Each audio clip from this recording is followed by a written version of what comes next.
Hello friends, किरण publication की पुस्तक से मध्यकालीन भारत के बारे में अध्ययन कर रहे थे। अगर आप लोगों ने इससे पहले के वीडियो नहीं देखे हैं तो प्लेलिस्ट में मिल जाएगा, वहां जाकर आप देख सकते हैं। दिल्ली सल्तनत में कैसा प्रशासन व्यवस्था था उसके बारे में देख लेते हैं। मुस्लिम राज सैद्धांतिक रूप से धर्मावलंबी या धर्म प्रधान राज्य था। खलीफा पूरे मुसलमान जगत का सर्वोच्च क्या होता था? प्रधान होता था। कौन? खलीफा। मुस्लिम जगत का सर्वोच्च प्रधान होता था खलीफा। सुल्तान की उपाधि तुर्की शासकों द्वारा प्रारंभ की गई थी। महमूद गजनबी पहला शासक था जिसने सुल्तान की उपाधि धारण की। तो पहला शासक कौन है? महमूद गजनबी, जिसने सुल्तान की उपाधि धारण की। इंपॉर्टेंट एग्जाम के लिए याद रखिएगा। उसने यह उपाधि महमूद गजनबी से प्राप्त की थी। खिर्ज खां को छोड़कर दिल्ली सल्तनत के सभी तुर्की शासकों ने सुल्तान की उपाधि धारण की। उसने यह उपाधि महमूद गजनबी से प्राप्त की थी। दिल्ली सल्तनतों में अधिकांश ने अपने को खलीफा का नायब पुकारा, परंतु कुतुबुद्दीन मुबारक खिलजी ने स्वयं को खलीफा घोषित किया। खिर्ज खां ने तैमूर के पुत्र शाहरुख का प्रभुत्व स्वीकार किया और रैयते आला की उपाधि धारण की। उसके पुत्र और उत्तराधिकारी मुबारक शाह ने इस प्रथा को समाप्त कर दिया और शाह सुल्तान की उपाधि धारण की। अब जो है उत्तराधिकार के बारे में पढ़ेंगे। मुस्लिम शासकों के उत्तराधिकार का कोई निश्चित सिद्धांत नहीं था। इल्तुतमिश पहला सुल्तान था जिसने सल्तनत की सरकार में वंशानुगत शासन का सिद्धांत लागू किया। उसने अपने पुत्रों के स्थान अपनी पुत्री रजिया को अपना उत्तराधिकारी घोषित किया। तो खिलजी क्रांति से ही जो है बलबनी वंश का जो है अंत हो जाता है, जिसका ऐतिहासिक महत्व है। इस क्रांति से शक्ति का हस्तांतरण एक सजातीय वर्ग से विषम जाति वर्ग के पास हो गया। गयासुद्दीन तुगलक के सुल्तान बनने से कुलीन तंत्रीय आधार पर शासन करने का प्रयत्न समाप्त हो गया। तुगलक कोई जनजाति नहीं थी बल्कि व्यक्तिगत नाम था। खिर्ज खां ने सरदारों द्वारा चुने गए दौलत खां लोदी को हटाकर स्वयं सत्ता हथिया ली तथा सैयद वंश की नींव भी रख ली। किसने? खिर्ज खां ने। बहलोल लोदी के सुल्तान बनते ही कुलीन तंत्रीय शासन फिर से आरंभ हुआ। लोदी शासकों के शासनकाल में राजनीतिक पदों का ही नहीं अपितु सेना का भी अफगानीकरण कर दिया गया। नेक्स्ट है राजत्व का सिद्धांत। इल्तुतमिश के शासनकाल के दौरान सुल्तान की स्थिति जो है कुलीन सरदारों से बहुत ऊपर नहीं थी। वह महान तुर्की अमीरों को अपने समक्ष समानता तथा सिंहासन पर बैठने से संकोच भी करता था। बलबन ने इस प्रथा की खामियों को समझ लिया तथा इसे दूर करने को कृत संकल्प था। उसने राजत्व को अमीर वर्ग से ऊपर रखा था। बलबन ने अपने पुत्र बुगरा खां, तो बुगरा खां किसका पुत्र है? बलबन का। बुगरा खां से कहा था कि राजा देवत्व का अंश होता है, उसकी समानता कोई भी मनुष्य नहीं कर सकता।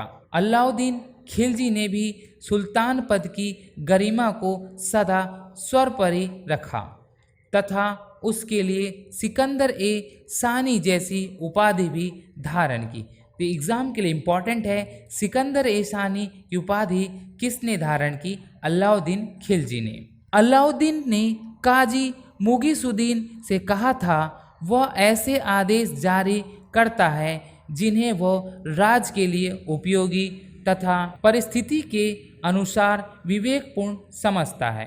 वह यह नहीं पूछता कि क्या शरीयत में उसकी अनुमति है या नहीं। कौन? अलाउद्दीन खिलजी।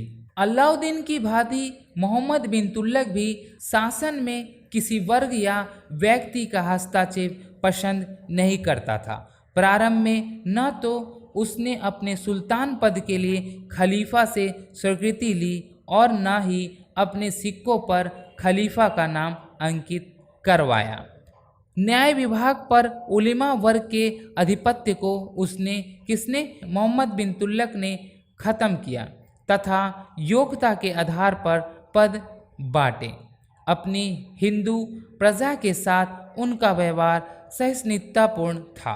फिरोज तुगलक ने हर कार्य उलेमा वर्ग की मर्जी या शरीयत के अनुसार किया और इस प्रकार सुल्तान के पद की गरिमा को ठेस पहुंचाई। किसने? फिरोज शाह तुगलक ने। लोदियों के शासन काल में राजत्व सिद्धांत सरदारों की समानता पर आधारित थी और ऐसी स्थिति में उसकी शासन व्यवस्था राजतंत्रीय न होकर कुली तंत्र थी। जैसे ही कहा गया है कि बहलोल लोदी द्वारा अफगान अमीरों को दी गई रियायतों से शाही ताज की गरिमा पतनोन्मुख हो गई तथा राजतंत्र की प्रतिष्ठा घटकर उच्च अमीर वर्ग में समतुल्य हो गई। आगे है प्रशासनिक संरचना।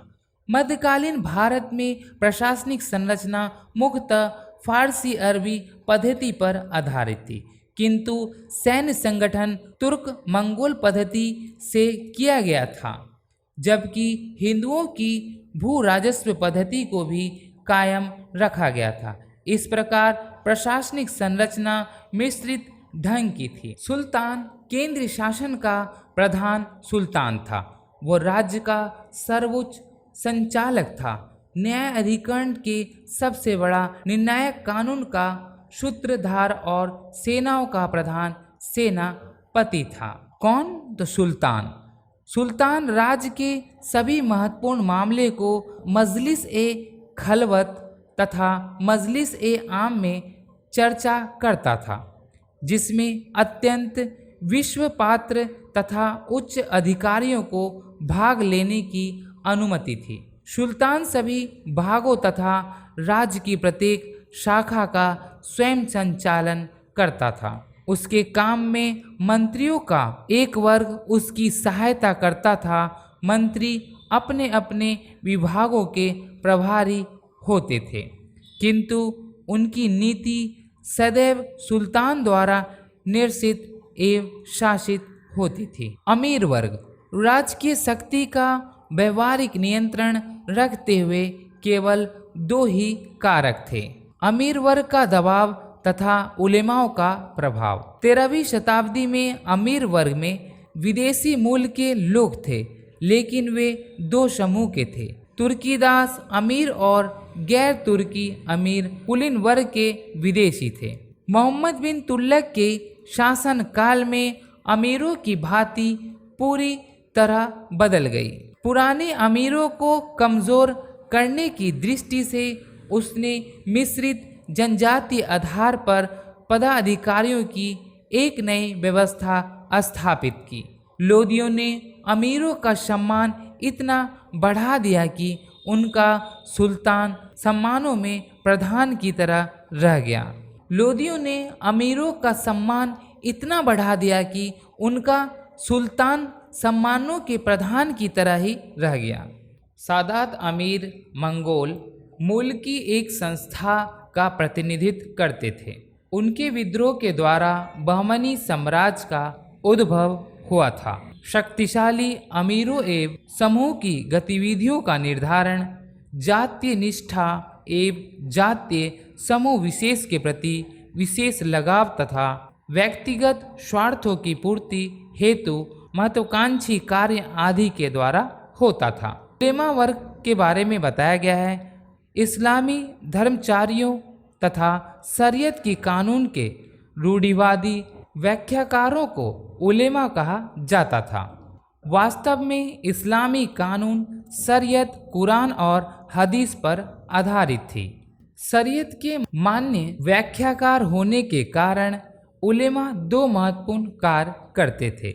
पहला है, वे धार्मिक विषयों को प्रभावित करने वाले नीतिगत मामलों में सुल्तान के सलाहकार होते थे। दूसरा है, राज्य के न्यायिक पदों पर उनका वास्तविक एकाधिकार होता था और उलेमाओं का जो है न्यायिक पदों पर एक वास्तविक एकाधिकार भी होता था। नेक्स्ट है, बलबन के शासन काल के दौरान उलेमाओं को कुछ सीमा तक राजनीतिक संरक्षण प्राप्त हुआ। अलाउद्दीन ने उलेमाओं की गतिविधियों को सीमित कर दिया था। मोहम्मद बिन तुगलक अपने राजनीतिक दृष्टिकोण के कारण उलेमाओं के साथ वैसा व्यवहार नहीं किया जैसा कि वे उसे अपेक्षा करते थे। अब नेक्स्ट है केंद्रीय सरकार।